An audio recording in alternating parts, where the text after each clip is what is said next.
Kisah Orang Kudus. Hari ini, tanggal 4 September. 1. Musa. Nabi Musa dikenal dan dihormati sebagai pendiri bangsa Israel.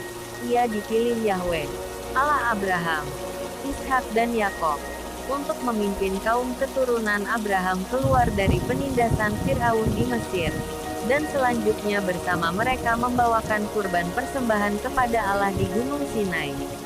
Di sanalah Yahweh mengadakan perjanjian dengan mereka dengan perantaraan Musa, abdinya. Musa, seorang tokoh historis, peletak dasar bagi keberadaan Israel sebagai suatu bangsa merdeka, peletak dasar agama Yahudi. Sejarah awal Israel sebagai suatu bangsa di Palestina tidak bisa dipahami terlepas dari Musa. Sewaktu keluar dari Mesir atas campur tangan Allah, bangsa Ibrani menjadi suatu kelompok orang yang merdeka, namun tidak terdidik dan tidak mempunyai suatu pengalaman pun untuk membentuk dirinya sendiri menjadi suatu kesatuan sosial politik. Melalui perantaraan Musa, Allah mengikat perjanjian dengan mereka di Gunung Sinai. Oleh perjanjian itulah, bangsa Ibrani memperoleh suatu identitas nasional yang berbeda dengan bangsa-bangsa lain. Mereka dipilih Allah dari antara bangsa-bangsa menjadi umat kesayangannya dengan hukum atau undang-undang sendiri yang mengatur pola hidup dan tingkah laku mereka sebagai suatu bangsa. Kisah tentang kehidupan dan karir Musa tetap tinggal kabur.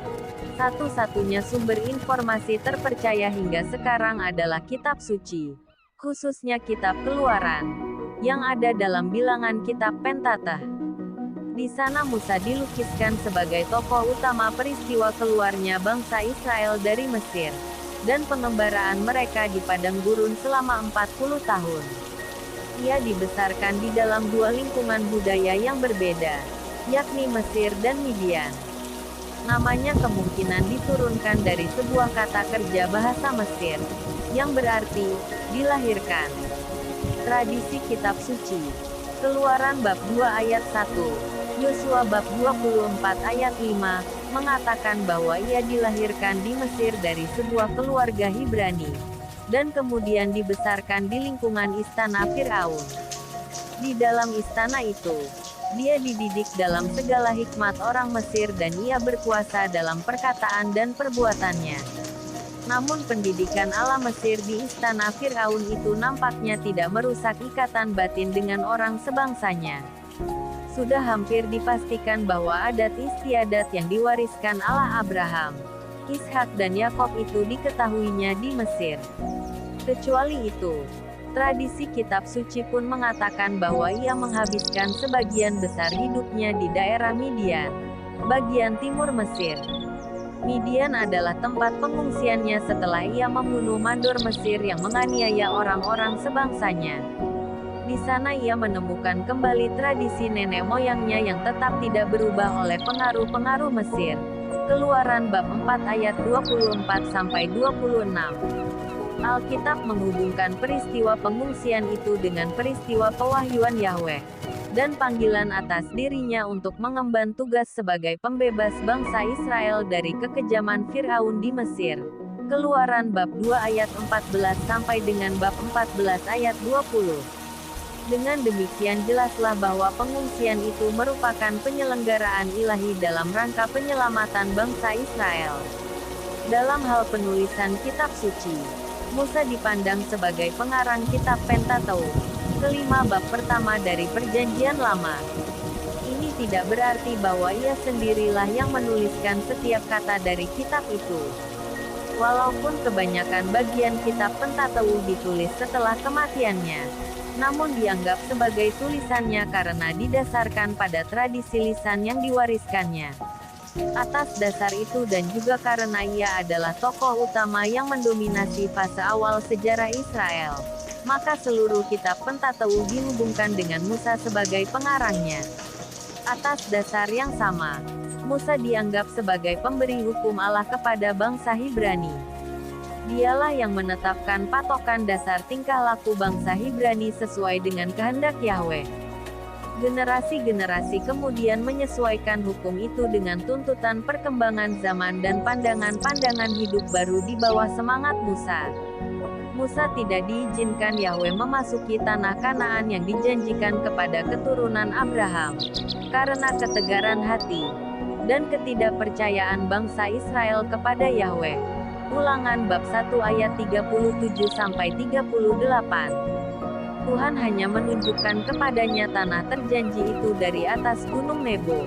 Akhirnya Musa meninggal di tanah Moab, di bagian timur Kanaan. Orang-orang Israel meratapi dia selama 30 hari. Ulangan bab 34 ayat 5-8. Dalam perjanjian baru, penggelaran kepada Musa sering melebihi tokoh-tokoh perjanjian lama lainnya, mengingat kualitasnya sebagai pemberi hukum Allah. Matius bab 8 ayat 4, Markus bab 7 ayat 10. Kecuali itu, ia dihubungkan dengan Yesus Kristus sebagai tokoh pralambang Mesias terjanji. Yohanes bab 6 ayat 32, Surat Ibrani bab 3, 5, dan 6. 2. Santa Rosa dari Viterbo. Pengaku iman. Rosa lahir pada tahun 1235 di Viterbo, Italia Tengah. Kisah hidupnya tidak banyak diketahui dengan jelas. Oleh karena itu cerita legenda yang beredar tentang dirinya merupakan sumber untuk melukiskan riwayat hidupnya. Frederick II, Kaisar Romawi Suci. Karena suatu pertikaian sengit dengan Paus Gregorius ke-9 tahun 1227 sampai tahun 1241, menyerang negara kepausan dan berhasil menaklukkan kota Viterbo pada tahun 1240. Rosa dengan berani mempersatukan seluruh rakyat untuk menghalau Frederick II dari Viterbo. Karena semangat kepahlawanannya itu, ia bersama orang tuanya dibuang keluar dari Viterbo. Mereka baru bisa kembali ke Viterbo ketika Frederick II meninggal dunia pada bulan Desember tahun 1250. Konon, Rosa kemudian mengajukan permohonan untuk masuk biara Santa Maria yang ada di Viterbo. Permohonannya tidak dikabulkan oleh pemimpin biara itu. Lalu ia berusaha sendiri mendirikan sebuah komunitas religius baru.